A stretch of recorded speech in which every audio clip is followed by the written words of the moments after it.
It was hot, boiling hot that night. I wanted to grab a beer and turn in early. So what happens? I get my beer, but with it comes a gunshot, a beautiful woman in trouble, and murder. From the pen of Raymond Chandler, outstanding author of crime mystery, CBS presents his most famous character, brought to you now in The Adventures of Phillip Marlow.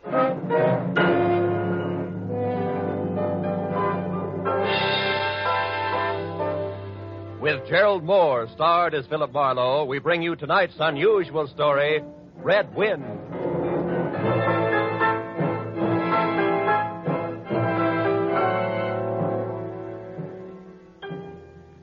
There was a rough desert wind blowing into Los Angeles that evening. It was one of those hot, dry Santa Anas that come down through the mountain passes and curl your hair and make your nerves jump and your skin itch. On nights like that, every booze party ends in a fight, and meek little housewives feel the edge of a carving knife and study their husbands' necks. Anything can happen when the Santa Ana blows in from the desert. I closed up my office early. I got tired of reading Phillip Marlow, private investigator, backwards on the ground glass of my office door. So I locked up and decided a nice cold beer would taste good before I went up to my apartment. Killer up again, Mr. Marlin? Marlow. Marlin. Yeah, Marlin's a fish. Yeah, I know. Marlin's also the name of a lady on the radio. Marlin, Mary, the story of. Yeah, my wife listens to it. Yeah, good for her. All right. Hey, you bartender. Another rye. Yeah, that drunk again. What do you expect in this business? Autograph hounds? Make it sappy. You hear? Be right with you, sport. Gotta draw this man a beer. Crying out loud, these stumblebums. Hey, Bud. You got another customer, Backus? Hey, Bud, you seen a lady in here lately? A lady? Tall, good-looking, brown hair, a print bolero jacket, and a blue silk dress. No, sir. No, sir. Nobody like that, Spinian. All right, straight scotch, fast. Yes, sir. Yes, sir. As the man drank, I noticed the drunk was grinning at him. And then, without changing his grin, the drunk swept a gun from somewhere so fast it was just a blur coming out. Made a couple of hard snaps and a little smoke. Very little. You other guys, don't move. So long, Waldo. Don't move, you two. Poor Waldo. I bet I made his nose bleed.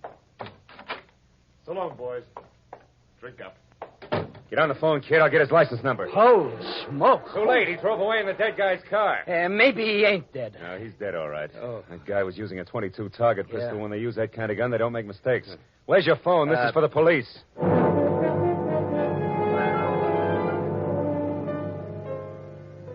Prowl car boys were there in 5 minutes. Waldo was out of business, all right. Nothing in his pockets told who he was, but he had about $700 on him. And with that kind of heavy coin, you can buy a good 1910 automobile even today. Well, I told the cops what I knew, including about Waldo's brown-haired, pretty girl in the bolero jacket. It was about 9 o'clock when I stepped out of the elevator in my apartment house and almost walked right into a brown-haired, pretty girl in a bolero jacket, waiting for the elevator on my floor. Oh, excuse me. Just a minute, lady. What is it? I'm a great admirer of bolero jackets. What? Now, take the one you've got on, for instance. I'm sorry, but I'm in a hurry. No, wait. If you'll be good enough to let me... Oh, you've made me miss the elevator. It's just as well. What? Well, it's better you don't go out in those clothes. Just what do you mean? Tall, good-looking, bolero jacket, blue silk dress. Mm-hmm. Lady, might I take the trouble of telling you that you're in trouble? Trouble. Yeah, the cops are looking for you. In those clothes. I haven't done anything. Maybe not. But if I were you, I'd have a little talk with me. We've all the I'm in nerve... room 41 across the hall. I know things about you. Well... Good girl. Come along. It took a firm grip on her arm, but I managed to get her to my room. I rustled up some drinks, but when I turned to give her hers, I saw she held a small automatic. She looked at me steadily. I put down both glasses slowly so I wouldn't be misunderstood. Look, sister, I know it's hot tonight and heat does funny things to people, but let's put that little thing away and have a nice cool drink, huh? Don't move. Oh, I'm strictly frozen in my tracks. Stay that way. Okay. But wouldn't you like to know that I'm a private detective? private detective.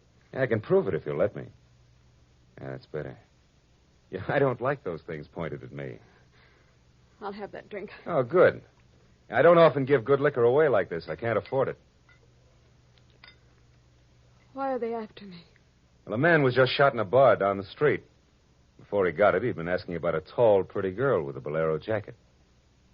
What did he look like, this man? Oh, he was tall, about 5'11", slim, dark brown eyes with a lot of glitter, dark suit, white handkerchief in the breast pocket. And he must have seen you early at night to know how you were dressed. Am I getting anywhere? He used to be my chauffeur. You had an appointment with him, didn't you? I... He asked for you, didn't he? Yes, I had an appointment with him. He'd stolen something from me when he left 3 days ago. I was going to buy it back from him. Why didn't you tell the police? I couldn't tell him. It was valuable, wasn't it? Valuable enough for Waldo to steal. $15,000. Peanuts. But it wasn't the value. You see, it meant something to me. The man I loved gave it to me. And now he's dead. We shot down over Germany. Now go back and tell my husband that. He probably hired you. He did? How much is he paying me? And where is this husband of yours? He's at a meeting. This late at night? He's a very important man. The hydroelectric engineer. Never mind about him. What about Waldo? Why was he knocked off? You mean he's dead? Waldo is dead? Yes, sister, he's dead, very dead. Screaming won't bring him back. I'm not going to scream. Who would that be? There's a dressing room behind the door. Hide there. Take your glass with you. All right.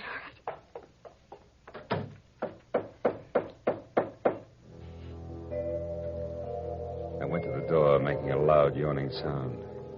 Foolishly, I didn't have my gun. That was a mistake. Because when I opened the door, the guy on the other side certainly had one. A .22 target automatic that had already killed one man that night.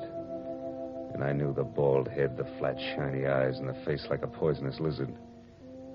Baldy put the muzzle of his gun lightly against my throat. I backed into the room, and Baldy kicked the door shut. You alone? Look for yourself. I'm asking, not looking. I'm alone. You and that dumb bartender saw me dust off Waldo. What did Waldo do to you? Who's asking? Just making conversation.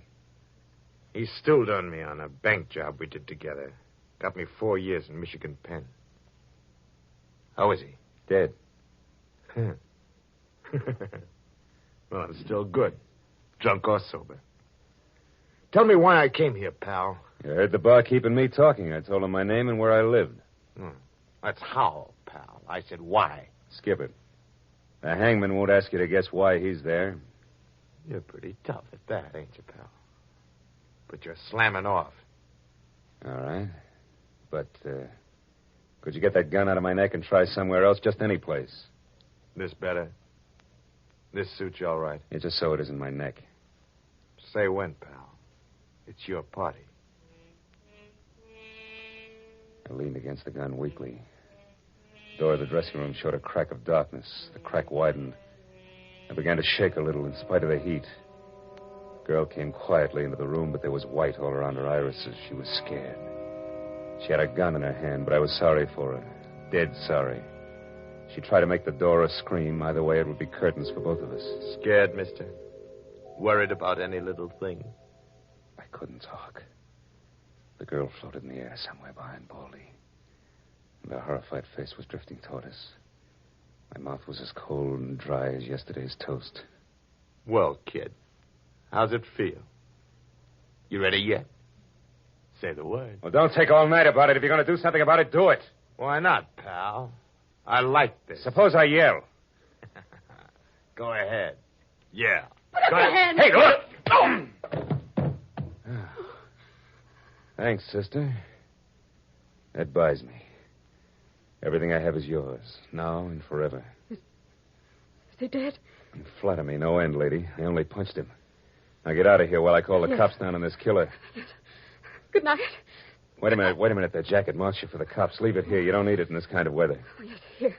Okay. See you again? Why? I don't know. Who am I to be the rival of a dead flyer and things like that?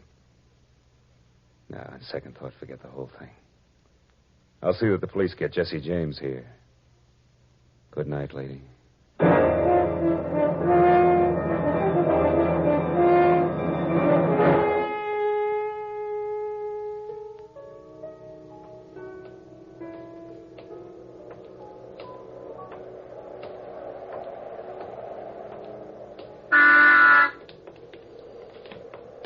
Yeah? You mean me? Yes, please. Oh, you again. Get in. I want to talk to you. You want to know what happened at headquarters? Yes. I went down to headquarters with the law and gave them the story. I left you out of it. Oh, thanks. And you saved my life. So no one knows anything about you. Incidentally, neither do I. My name is Mrs. Frank Barsley. 212 Fremont Place. Olympia 24596. That what you wanted? I guess so. Well, there it is. Now, why'd you really come back? I wanted my pearls. Oh, no. Pearls, too? Yes. All right, tell me about the pearls. We've had a murder, a beautiful mystery woman, and a sadistic killer, and an heroic rescue. Now we will have pearls. I was to buy them back from the man called Waldo. Well, I saw everything that came out of his pockets. There weren't any pearls. Could they be hidden in his apartment? It's possible. Waldo lived on the same floor you do, in this apartment house. And why didn't I know him, at least by sight? Well, he just moved in last week. He managed to get a sublet. Sort of amateur magician on the side, huh? It's getting rather late. Yeah. What about your husband this hot, mysterious night? He's still at his meeting. Good. Why did you say that?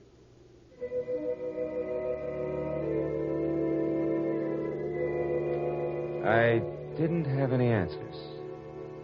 We just sat there looking at one another. I was suddenly aware of the hot desert wind stirring up the night. I took hold of her and I kissed her. She sat very still. I was shaking when I let go of her. Her voice trembled a little when she spoke. I meant you to do that. Oh, I wasn't always this way. Only since Johnny Dalmas was killed in the war. He gave me those pearls. 41 of them. With a diamond propeller clasp. I'd have loved them if they were wooden beads because he gave them to me. I loved Johnny. The way you love just one time. You understand that? Yes, I can. What I don't understand is how you could explain a $15,000 pearl necklace to your husband. Told him they were imitation. That I bought them myself. How did Waldo latch onto them and what they stood for? When my husband was in Argentina, Waldo and I would go for long drives. I was restless and wretched because of Johnny. Sometimes Waldo and I had a little drink together.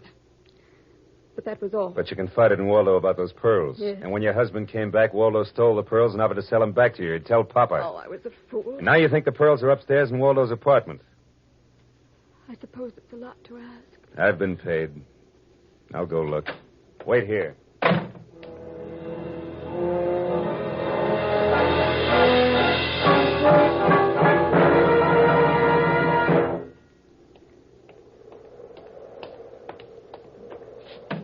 Was I gone long, No. Lola? Well, No. no pearls? No pearls. Oh, There was a man in Waldo's room. man.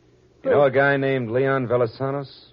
No, not by name. I don't know him. Mexican, South American, about 45, small, iron gray hair, very neat.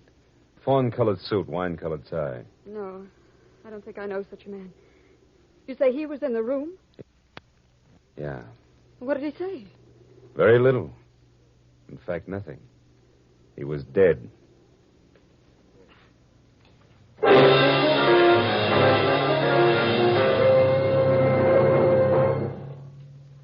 You are listening to The Adventures of Phillip Marlow, created by one of America's most outstanding writers of crime and mystery fiction, Raymond Chandler. Our story for today, The Red Wind, continues in just a moment. But first, a message of interest for all young men. How would you like to be up there in the wild blue sky, flying America's mightiest bombers, fastest fighters, and newest jet jobs? Believe me, it's a great feeling to know that you have the skill, the courage it takes to become a pilot officer in the United States Air Force, the Air Force that's second to none. Keep your eye on the local newspapers and your nearest Army Air Force recruiting station. An aviation cadet recruiting team will be in your community soon. If you're between the ages of 20 and 26 and a half years of age, single, and a high school graduate, plan to see the aviation cadet interviewing team. If you pass the mental and physical examination, you'll be accepted for the 52-week aviation cadet training program. When you graduate, you'll be a second lieutenant in the U.S. Air Force, the mightiest of all. And now, back to the adventures of Philip Marlow. With Gerald Moore as our star, we continue today's adventure.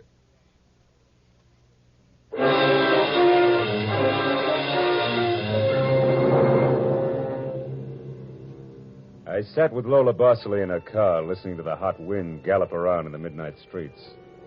I just told her about the Latin-looking man I'd found in Waldo's room in a very dead condition. I held her hands until they stopped trembling, and then I gave her the few remaining details. He had a gun in his shoulder holster, but someone had strangled him before he could set up in business with a gun. Someone? You mean Waldo? Maybe. You see that convertible coupe 2 cars ahead of us? Oh, it's been there for hours. It's there before I parked here to wait for you. Well, Leon, the guy in Waldo's room, came in that car. But according to the key container he carried, it isn't his car. Well, whose car is it? And does it matter? Yeah, it belongs to a lady, according to the tag on the car keys. Eugenie Kolchenko, West Los Angeles. Never heard of her. Mm-hmm. Well, you better go home now. What are you going to do? Drive that flossy convertible around and wave at my friends. Impress people. You run along now. Me, I've got another date.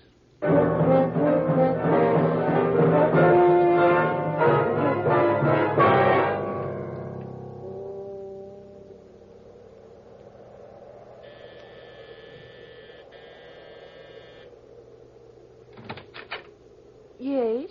What is it, please? Miss Eugenie Kolchenko? Yes. What is it? Did you lose or misplace a pigeon gray convertible coupe? What are you saying? Now, don't be alarmed. I found it, brought it home to you. Oh, come in, please. It is a reward you wish. Shall we say... Snap out of it, dragon lady. Who was he? Who was who? The little guy, Leon. You loaned your car to. He's dead. Who was he? Oh, no. No. Eugenie, Darling, come here, please. what's the matter, my dear? Who is this man? I came about Miss Kolchenko's car. What about a car? Well, the gentleman who borrowed it couldn't return it on account of he isn't alive. He's dead, darling. He is dead. That's putting it more bluntly, of course. Dead, huh? Yeah, completely. Who are you? Philip Marlow, private investigator. My card. Have you told the police yet?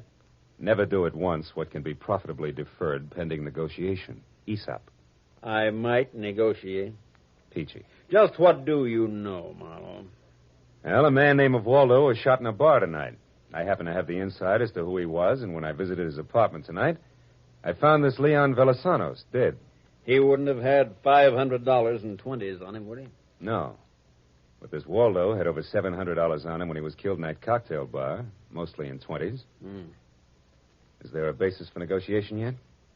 Very well, Marlowe. There were certain bills for some stuff Miss Kolchenko here had charged to my account. But, darling, you told me I might charge to your account. All right, my dear, so I wasn't bright. That might be the understatement of the decade, but go on. I had the bills safely in my briefcase. Somehow, this Waldo had a chance to steal the briefcase. I hired Leon, gave him $500 to buy back those bills from Waldo. Instead, Waldo took Leon's coupons, was forced to kill Leon in the process. Then he went out to keep another date and walked into an old pal hostile enough to blow him down, huh? And somebody still has those bills, and I'm in for a divorce suit, huh? The man who shot Waldo got away in Waldo's car with your briefcase in it, could be. Cops caught him. And the police have the briefcase? Maybe. But the police are interested in solving crimes, not in tossing mud for the benefit of sensation eaters. I have a friend or two at headquarters. Let me see what I can do. It's worth $500 to me, Marlowe. Then that's what it'll cost you. All right. Good luck, and thank you, Mr. Marlow. Philip Marlow, remember? Marlowe. My name is Frank Barsley. Barsley? Oh. And just what does that mean? The big hydroelectric engineer. Yeah. Yes, how'd you know? Never mind. May I use your telephone?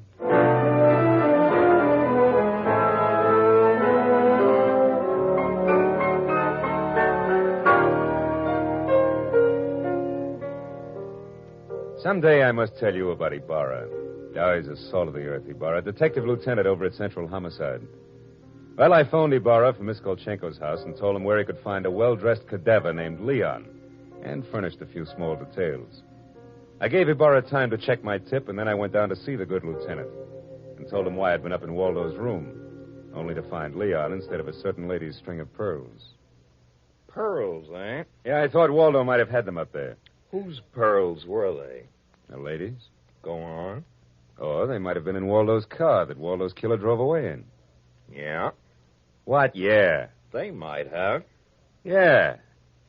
Also a batch of bills charged to the account of a certain Frank Bosley. Yeah. The police aren't interested in domestic scandal. They want to prevent or solve crimes, right? So? So I've got $500 for the police fund. If those pearls and those bills are returned to their rightful owners. Quit your kidding. It's a valuable necklace. Yeah. There's your necklace. Take it away. On the level, Ibarra? Just tell me straight what it's all about. All I ask. Sure. Well, you see, this Waldo was blackmailing a wife with the pearls and her husband with the bills. Bosley, that's the guy's name, sent Leon to get the bills from Waldo. Waldo killed him and then stepped out and got nailed by that guy in the bar he'd stool pigeoned against once. Well, if Bosley's name stays out of the papers, I get $500. It goes to the police fund. Thanks. We'll keep 'em out. I'm not in this case for money. I just want to get back the bills and the pearls. Sure. And like you say, Marlowe, the police aren't in business to sling mud. Look, you can deliver the pearls to the lady yourself if you like. No, you better take them to her, Marlowe. You see, except for that diamond propeller clasp on them, they're phony. Phony? But look, Marlowe, I know pearls. Real pearls feel gritty between the teeth. These are hard and glassy. Try. Yeah. They're phony. All but the clasp, Marlowe. All but the clasp. I took the pearls and had them appraised the next morning at a gilt-edged place in Beverly Hills. Phony all but the clasp. An imitation as good as these couldn't have been made that fast. These were the pearls that Waldo had stolen. I took the glass pearls to a dive on Melrose and had them duplicated for $20. I had the jeweler attach the diamond clasp to the $20 duplicate string of pearls. Then I called up Lola. Hello, Lola. Okay, you're in? Oh, Mr. Marlowe. Yes, it's okay here. I have a string of pearls for you. Oh, really, Philip? Really? Did you get... Now, wait a minute, Lola.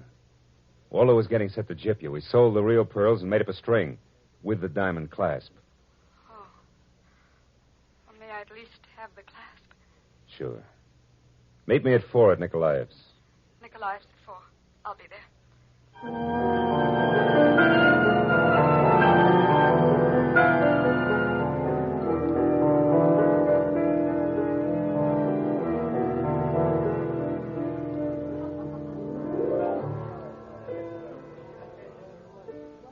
Hey, yeah, Lola. These are the pearls the police found in Waldo's car. You were right. They're not my pearls. I'm sorry, Lola. No. I still have the clasp that Johnny gave me. Well, I'm happy if you are. Happy?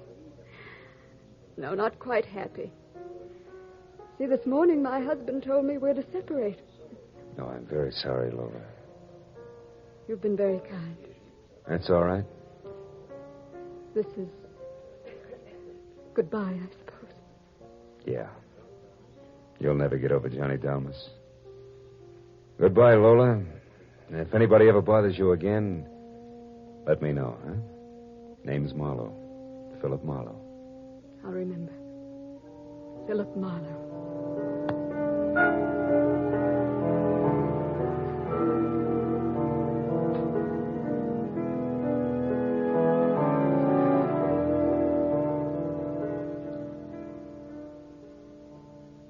I drove almost to Malibu. And then I parked. And then I walked. Way out on a rock cliff, jutting into the Pacific Ocean. And then I reached into my pocket and dug out the string of Bohemian glass pearls that Lieutenant Ibarra had found in Waldo's car. I cut the knot at one end and slipped the pearls off, one by one. One by one, I flipped them into the water. Should have seen the gulls swoop down on them. Then they flapped up again, screaming indignantly. Phony pearls. They'd fooled Waldo and Lola Barsley, but they couldn't fool a seagull. I said aloud, to the memory of Johnny Delmas, just another four-flusher.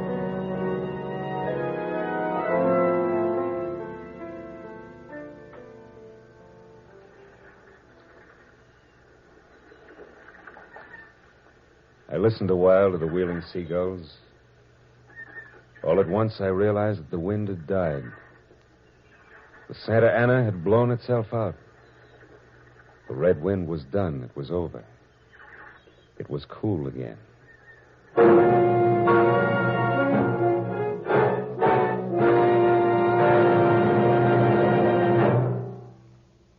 The Adventures of Phillip Marlow, created by Raymond Chandler, stars Gerald Moore and is produced and directed by Norman MacDonald.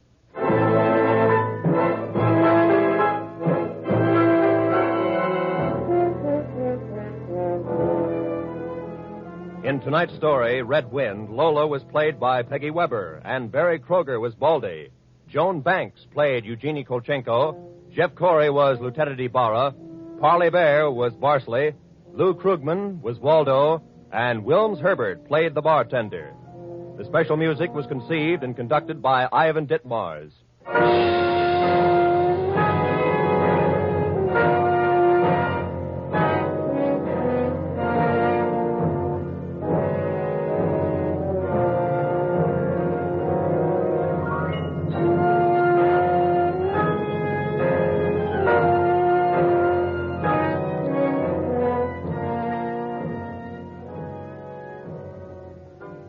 Phillip Marlow will be back in just a moment. Young man, be a Marine. Combine travel, adventure, and education at no expense to yourself. When you're a Marine, you can travel to the far places of the earth and carry on at the same time your own educational program through free Marine Corps Institute correspondence courses. You have plenty of courses to choose from, and an ideal way of studying geography or history is to take a course dealing with the background of the area in which you are stationed, or any of the more than 160 Marine Corps Institute courses. Thanks to this Marine Corps Institute, thousands of Marines are making continual educational advancements during their service in the U.S. Marine Corps. That opportunity, upon becoming a U.S. Marine, is yours for the asking. Check with your nearest Marine Corps recruiting office tomorrow for complete information.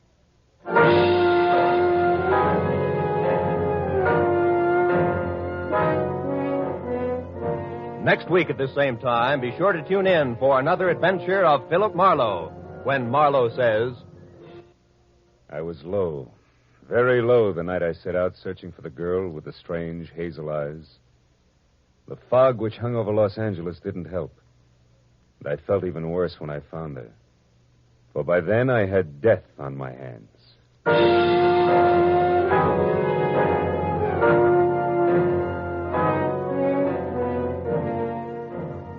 If you like your laughs mingled with spicy music, be around tomorrow to hear the premiere of Alka-Seltzer Time, featuring Herb Schreiner and Raymond Scott's quintet. There'll be guest stars, too. Here's a show that's guaranteed to keep Monday from being blue. It's coming your way Mondays through Fridays over most of these CBS stations. So consult your local newspaper for the time of Alka-Seltzer Time. This is Roy Rowan speaking for CBS, the Columbia Broadcasting System.